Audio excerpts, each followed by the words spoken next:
Hi friends, welcome to BK study 56।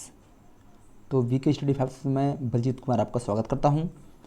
Hindi grammar के कुछ ऐसे महत्वपूर्ण प्रश्न जो कि हर एग्ज़ाम में पूछे जाते हैं, वो लेखपाल हो या हिंदी में देखा जाए तो टेट सी टेट या यूपीएसएससी या यूपी पुलिस या एसएससी की तैयारी कर रहे हैं आप, तो हर तरह के परीक्षाओं में ऐसे प्रश्न पूछे जाते हैं।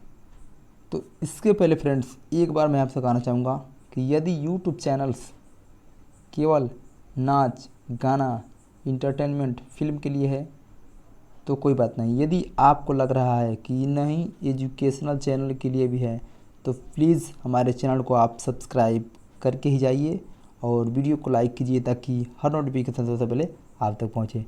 चलिए चलते हैं प्रश्न की तरफ। दिया है कि को से किस कारक का चिन्ह बोध होता है? कर्म कारक, कर्ता, संप्रदान, अधिकरण। तो फ्रेंड्स इसमें जो होगा हमारा होगा कर्ता ने कर्म को, यानी कर्म कारक जो हमारा इसमें होगा बिल्कुल सही होगा। ठीक है, किसके लिए? तो को से कारक चिन्ह के लिए कि मैंने को किस कारक चिन्ह का होता है उसमें कर्म हमारा सही होगा।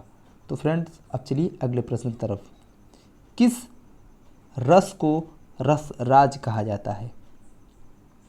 ठीक है, श्रृंगार रस, वीर रस, हास रस, इनमें से कोई भी नहीं।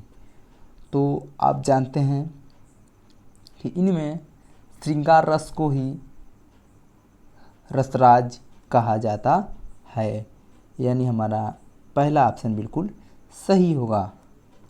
चलिए फ्रेंड्स अगले क्वेश्चन की तरफ, और आप ही चीज़ नोट कीजिए, क्वेश्चन को लिखते रहिए ताकि आप लर्न करते रहेंगे, इतना क्वेश्चन आपका तैयार होता रहेगा। यदि डेली आप 10-10 क्वेश्चन तैयार करते हैं तो कोई ज़रूरी नहीं है कि एक ही दिन हम पढ़ के कोई परीक्षा क्रैक कर लें। तो फ्रेंड्स डेली 10-10 क्वेश्चन का यदि समावेश हम लोग करते रहेंगे तो कोई रोक नहीं पाएगा, किसी भी परीक्षा को हम लोग किसी भी तरह से किसी भी मुसीबत में हम क्रैक कर जाएंगे। तो हिंदी दिवस मनाया जाता है 14 अक्टूबर को, 5 सितंबर को, 2 अक्टूबर को, 26 जनवरी को। तो इनमें हमारा सही ऑप्शन होगा 14 अक्टूबर को हिंदी दिवस मनाया जाता है। तो फ्रेंड्स प्लीज़ हमारे चैनल को सब्सक्राइब करके ही जाइए और कमेंट कीजिए कि वीडियो कैसी लगी। चलिए फिर चलते हैं अगले प्रश्न की तरफ। समास का अर्थ क्या होगा? संक्षेप, विच्छेद, विस्तार, नवीन अर्थ, इनमें से कौन सा सही होगा बताइए। तो फ्रेंड्स इनमें हमारा होगा संक्षेप। समास का अर्थ होगा बिल्कुल एक शब्द में कहें तो संक्षेप। ठीक है, चलिए फ्रेंड्स अगले क्वेश्चन की तरफ चलेंगे। अब अश्व का पर्यायवाची नहीं है, पर्यायवाची है की बात नहीं, नहीं की बात कर रहे हैं हम। घोड़ा, घोटक, कटक, है, इनमें से क्या होगा?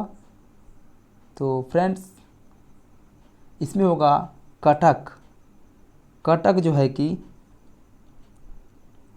अश्व का पर्यायवाची नहीं है।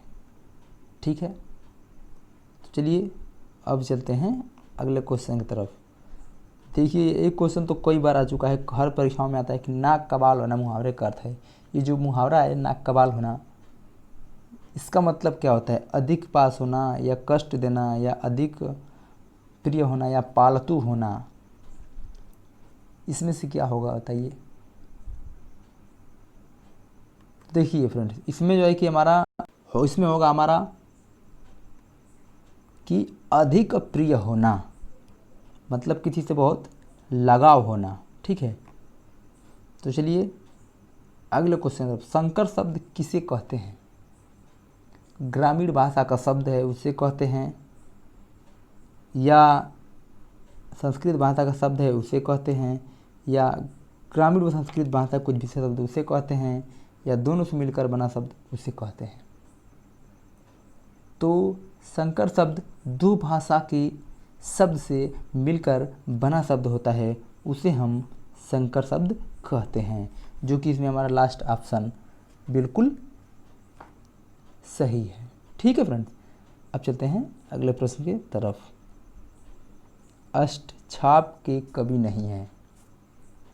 अष्टछाप के कवि नहीं हैं, इनमें से क्या क्या होगा? तो पहला हम नाभादास, दूसरा कृष्णदास, तीसरा परमानंद दास और चौथा नंददास। तो इन चारों में से बताइए कौन ऐसे जो हैं कि अष्टछाप के कवि नहीं हैं? तो वो का पहला ऑप्शन सही, नाभादास। ठीक है, अब चलिए चलते हैं अगले क्वेश्चन की तरफ। तो अगले क्वेश्चन में हमारा है ट वर्ग में किस प्रकार का व्यंजन है? कंठ, तालव्य, मूर्धन्य और दंत। तो इसमें ट वर्ग में हमारा क्या होगा?